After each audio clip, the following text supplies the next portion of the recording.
Hi guys, we're back. We're back. So, for today's video, kakain lang kami muna. It's Saturday. Yeah, we're both off today. It's a chill day. Chill day. So, ano lang kami, errands day. Yeah.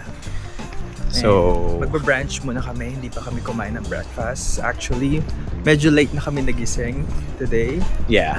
So, nagising kami mga almost 11. Ako, 9 o'clock.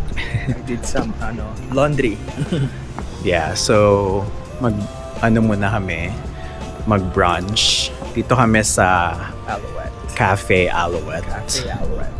So, ayan siya.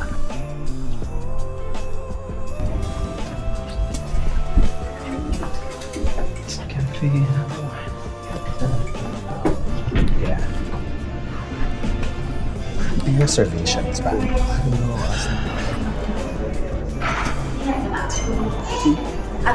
Ay, upstairs sir.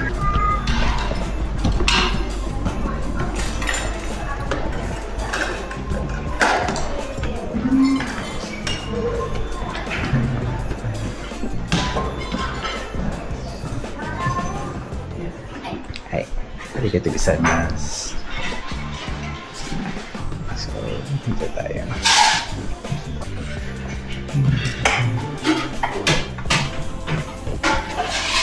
So guys, nandito na kami sa Cafe Alouette. Ito yung menu niya. Pero siyang French style restaurant. They serve pasta, different kind of pastas, and then salad. May din silang paset. Yeah. Ito talaga yung pinunta namin dito. Yung mga pancakes nila. It's like a souffle pancakes. Ganyan siya. Meron siyang mascarpone cream and lemon curd sauce. Ito yung masarap po, yung parang tiramisu. So, samahan nyo kami mag-breakfast today. Brunch, guys. So, meron silang mga ganyan. Chestnut cream and nuts. Parang lang siya mga on the side. Tapos may eggs benedict pancake din sila. Ano yung menu dyan? Pasta. Masasarap yung pasta nila. Yeah. And sobrang mura lang, guys. Parang around $8. Actually, ito talaga pinunta namin dito. Kaso, sold out na. Yeah. Sold out sila. Pero, parang ito-try ko to. Eggs Benedict. Yan sa eggs benedict. Yes. Sa akin yung tiramisu. Tiramisu. Para matry natin both. Masarap yung pasta nila. And yung beef nila. Gusto mo kumuha isa? Pasta. Yeah. Yeah, we can try pasta too. So, around 2-3. How much is that? Parang nasa $15. Yung menu nila dito. So, pasta, salad, drinks, and then meron sila ng pa-platter. Tea, dessert. Ito yung platter nila. Mukhang masarap. Ang orderin mo. Okay, you ready? I'm gonna press the button now.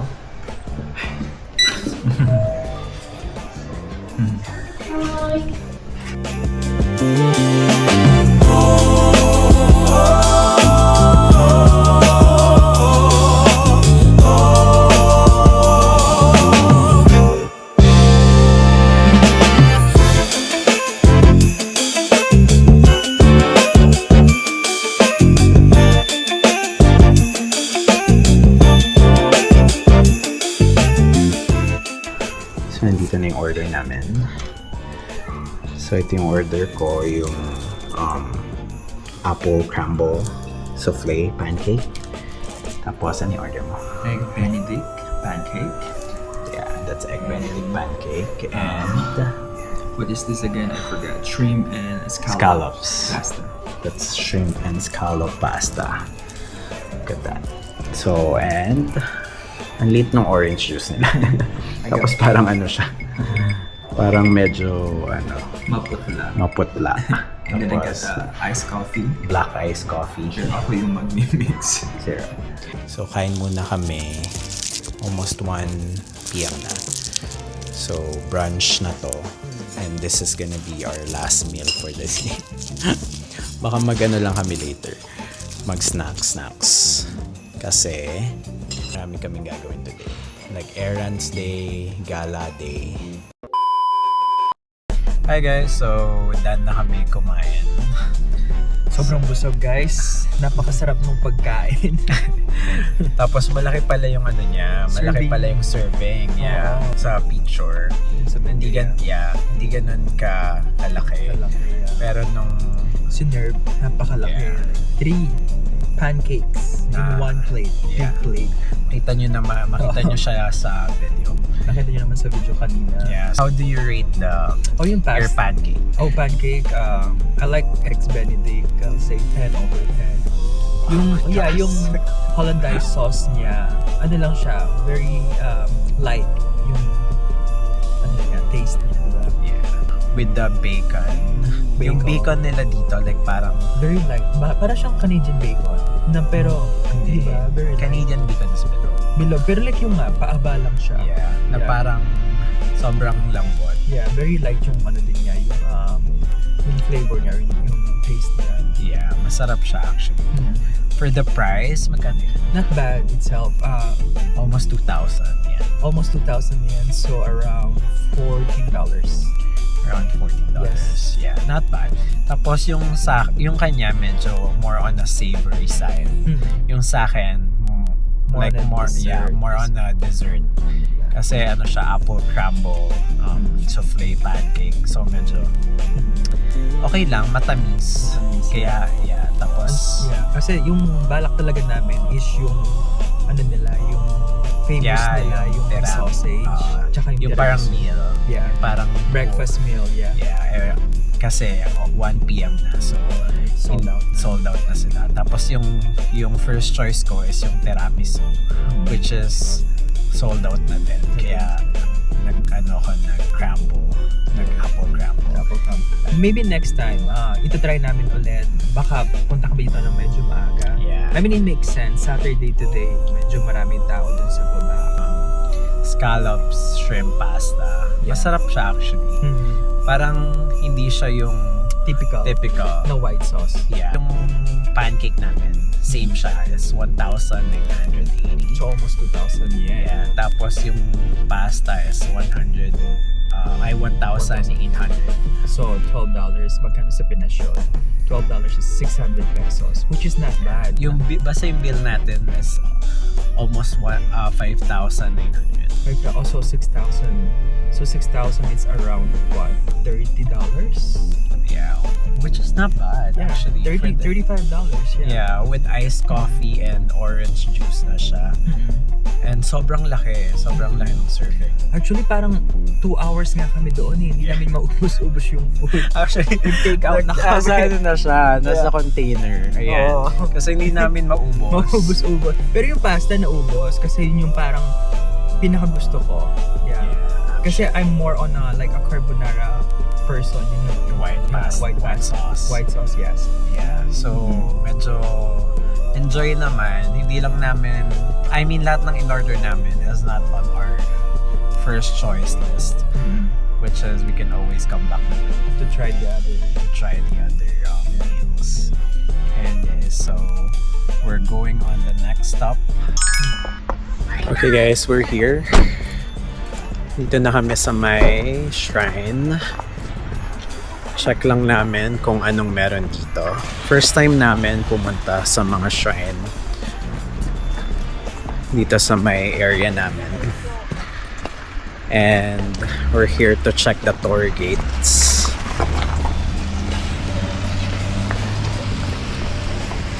Tingnan natin. Ito yung ano niya, daan.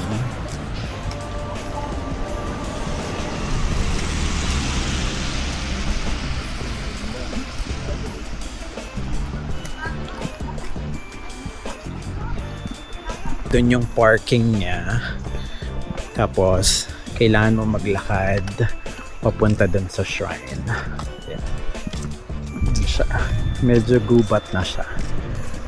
Magubat talaga. Gubat. Ano to guys?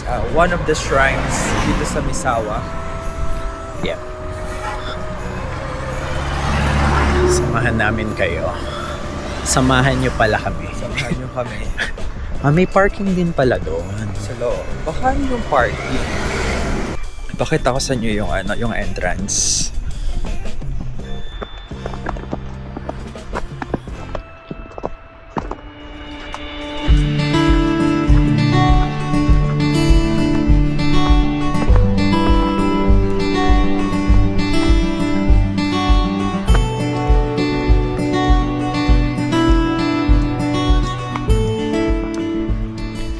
So, lakad-lakad muna kami dito. We'll check the shrine. I think medyo bawal ata or syempre respect.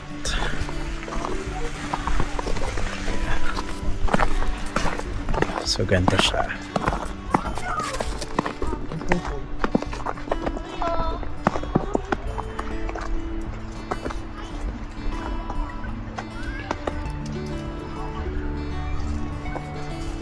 So, I think kukuha ka doon ng parang lock. Tapos, ilalagay mo siya doon.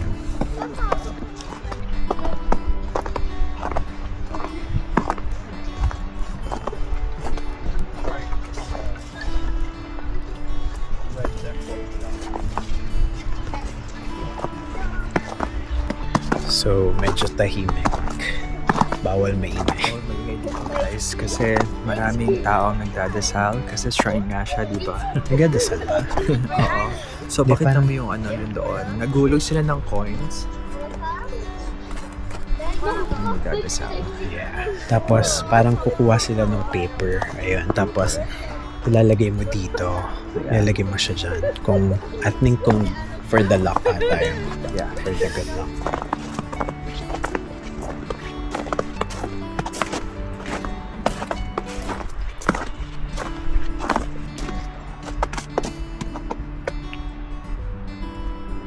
Year of the horse.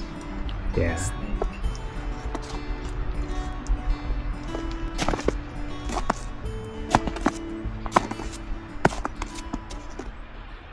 Tara.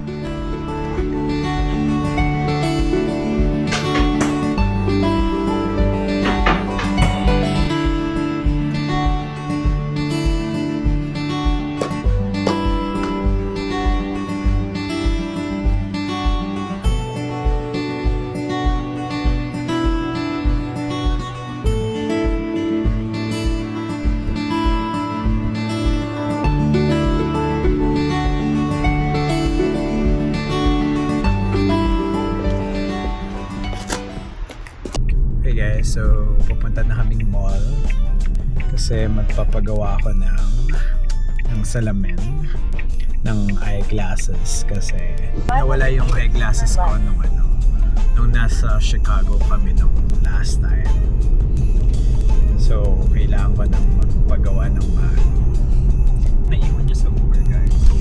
And we tried to contact that Uber. Wala na. hindi na sila sumasagot. Yeah.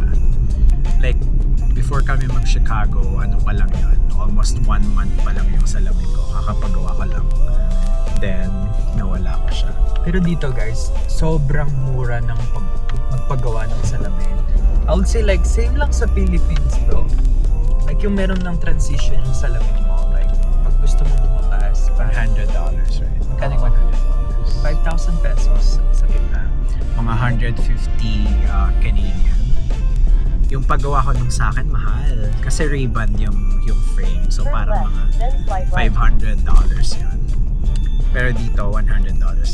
Sa akin, dalawa na yung napagawa ko sa jeans. Yeah, sa jeans ako magpapagawa. Siya, dalawa na yung salamin niya. So, ano naman siya, tried and tested. And mostly yung mga Japanese ata, parang dito sila nagpapagawa pag gusto mo ng medyo maganda yung frame. Tsaka libre na yung eye exam kung gusto mo magpalagay ng grade. So yun. So we'll update you guys pag nandun na kami.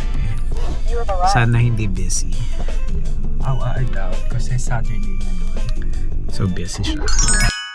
Dito tayo magpapagawa ng salamin sa jeans. Meron pa rin silang mga sale. Battery style. Parang ganun sa akin pero medyo malaki. Yeah. Ganyan. Ay, maganda yan. Magkano yan? Or nilipat lang nila. 8,900. Magsukat-sukat tayo. Oh yeah, maganda. Malaki yung frame. Yeah. Para kasi naglambot yung frame. Ito guys, libre lang yung eye exam nila dito. Itong brown. So magpipili-pili lang kami ng eyeglass para sa kanya. Ito yung sale. Parang nandito yung sa'yo eh. Yung nabili ko before, Yeah. nawala na.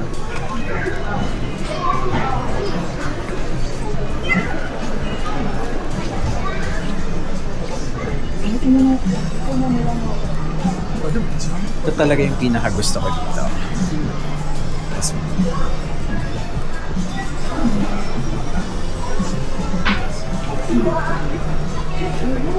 How is this? Yeah, I liked the first one. Or this one?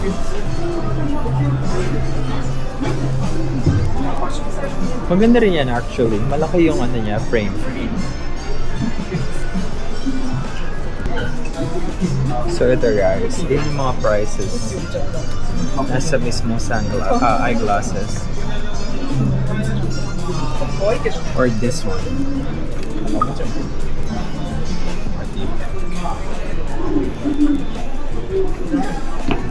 Kala ko mag-white ka.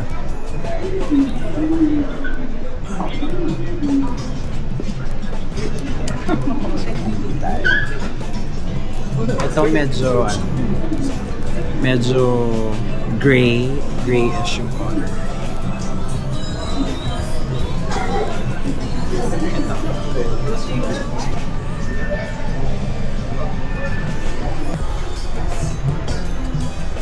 So ito na lang yung piliin natin.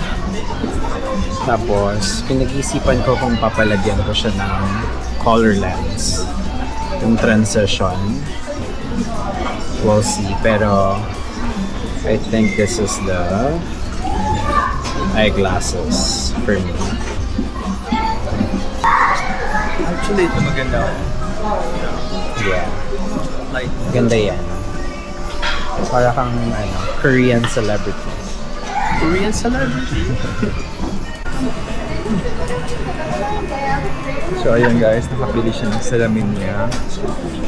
Magbabayad na lang siya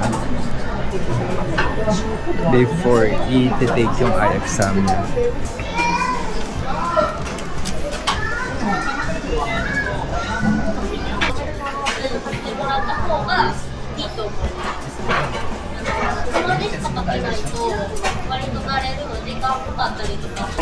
While placing your left hand lightly on the square button in the front. If you have any trouble with the operation, So, how was it? Parang lang siya, 5 minutes, no? Yeah. So, ayan guys, tapos na siya, finally. Parang mas matagal pa yung paghihintay namin sa exam niya. Or I think there's another exam. So, ipapagawa na din siya ng salamin. Kasi gusto niya ng pang outside. This is more of reading and papagawa siya ng pang outside na salamin. Okay guys, nakuha na natin yung ating salamin. Let's go! Okay guys, nakuha ko na yung salamin ko. Bagay ba siya?